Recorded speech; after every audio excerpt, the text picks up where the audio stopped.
মন্দিরা সত্যি আজকে তোমাকে না অনেক বাজে কথা বলতে ইচ্ছা করছে আমার, অনেক। কিন্তু একটা জায়গায় হলেও তোমাকে ভালোবাসি, বাজে কথা বলতে ইচ্ছা করছে কেন জানো তো?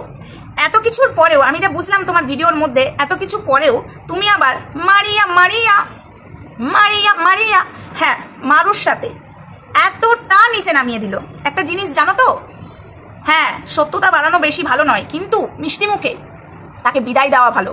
যখন বুঝে গেছো তোমার এত বড় ক্ষতি করছে এবং আরও ক্ষতি হতে পারে, তারপরেও কালকে তোমাকে বললাম না এবং আগেও বলেছি যে এর জন্য তুমি ডুববে আর এর জন্য তুমি বদনাম হবে, হলেও কিন্তু আবারও হাত বাড়াচ্ছ। আমি বুঝতে পারছি না এমন কি গোপন রহস্য আছে যেটা কিনা মারু মুখ খুললে তোমার সব কিছু ভেঙে যেতে পারে।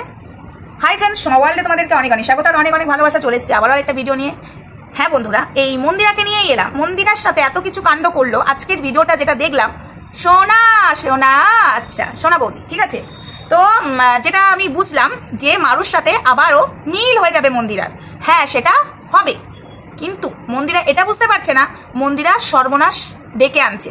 আজকে অনেক বাজে কথা বলতে ইচ্ছা করছে না, এই কারণেই ইচ্ছা করছে মন্দিরা তোমাকে, যে যখন তোমার ক্ষতি করছে, এই যে ঘোড়ামুখী তোমার কত বড় ক্ষতি করলো, তারপরেও তুমি তাকে লাল খাসির জল খাইয়ে বন্ধুত্ব করলে, আবার তোমাকে যা না তাই বললো, ঠাসিয়ে চর মারবো, হ্যান ত্যান অনেক কথা বললো তো।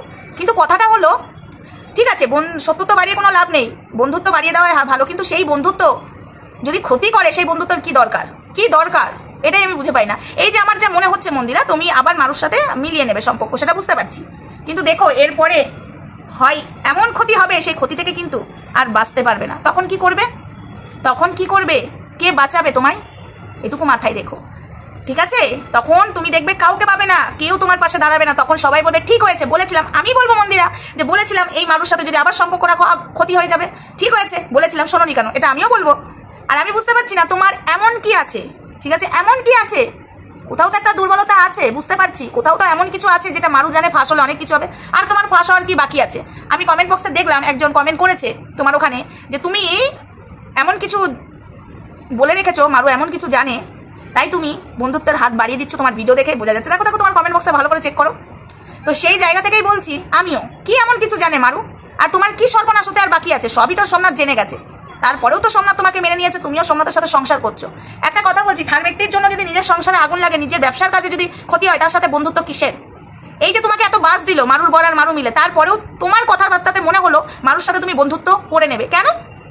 এটা কিন্তু মন্দিরা তুমি ঠিক করবে না। এরপরেও যদি মারু তোমাদের বাড়িতে যায় এবং মারুর বাড়িতে তুমি যাও, তাহলে ভাবো তোমরা দোগ লাগো, তোমরা ভিউজের জন্য এরকম নাটক তোমরা হামেশাই করতে থাকো।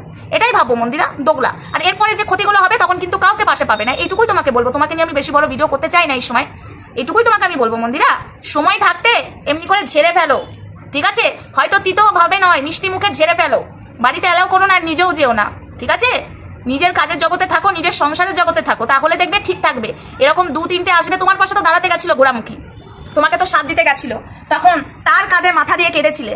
কি হলো? বাজারে বিক্রি করছিল। সঙ্গীতা চক্রবর্তী যদি না আসতো তোমাদেরকে তো ছিঁড়ে খাচ্ছিল।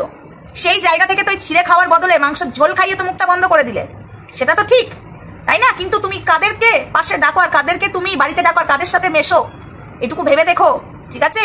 এখনো সময় থাকতে না এগুলোকে ছেড়ে ফেলে দাও। এরা নিজেদের সাথে ব্যবহার করে এবং তোমাকেও ইউজ করেছে এই মারু এবং ঘোড়ামুখী। এরা নিজেদের কোনো এদের জাত থাকে না, এরা নিজেরা দোগলা, এরা নিজেরাও জানে। এটুকুই বলবো। আজকে যাকে দাদা বলছে কালকে তাকে বেজন্মা বলছে, এটা হলো ওদের ক্লাস। তোমাকে নিয়ে কিভাবে তুমি মাথা রেখে কাঁদছিলে, মনে হচ্ছিল তোমার মানে ভালো একমাত্র ওই চাই, তোমার স্বামীও চায় না, তোমার মেয়েও চায় না, ঠিক আছে? এই জিনিসগুলো মাথায় রেখে সবার সাথে বন্ধুত্ব করো। ওই ওপর ঠিক আছে, এই মারুকে আবার ঢোকাবে, সর্বনাশ হয়ে যাবে। আমাদের সনাতন ধর্মটাকে অপমান করে, যার নিজের কোনো চরিত্রের ঠিক নেই, 1 নম্বরে নোংরা, ওর স্বামীও নোংরা, বড় আনন্দন ও নোংরা। তোমার কথাবার্তাতে আজকের ভিডিওতে মনে হলো বন্ধুত্বের হাত আবার বাড়িয়ে দিচ্ছ। এত কিছুর পরেও যদি মারুর সাথে আবার এই ভাব করে নাও, হ্যাঁ অবশ্য তুমি পারবে। ঘোড়ামুখীর সাথেই দেখলাম ঘোড়ামুখী তোমার কি না করলো, বাজারে বিক্রি করে নাঙ্গা করে দিচ্ছিল, সংসারে অশান্তি লাগিয়ে দিচ্ছিল। যে অশান্তির সংসারটা ভালোভাবে জোড়া লাগলো, সেই সংসারটা ভাঙবার জন্য এই ঘোড়ামুখী উঠে পড়ে লেগেছিল, তারপরেও তুমি ওর সাথে ভাব করতে যাচ্ছিলে। ছি। এরপরে তোমাকে আর কিছু বলার নেই।